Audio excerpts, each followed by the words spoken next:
اجتماع أمير قطر الشيخ تميم بن حمد اجتماع مع دارين وودز الرئيس التنفيذي لإكسون موبيل النفطية في الدوحة لإجراء محادثات في أعقاب خلاف بين قطر و4 دول عربية، مما أثار قلق بشأن إمدادات الطاقة بحسب رويترز.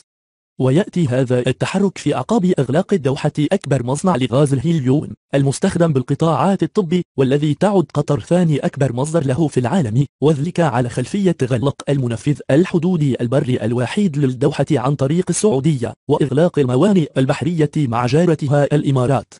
وتصارع قطر تبعات مقاطعة فرضتها الدول الأربع بسبب سياسات غير متوازنة مع محيطها.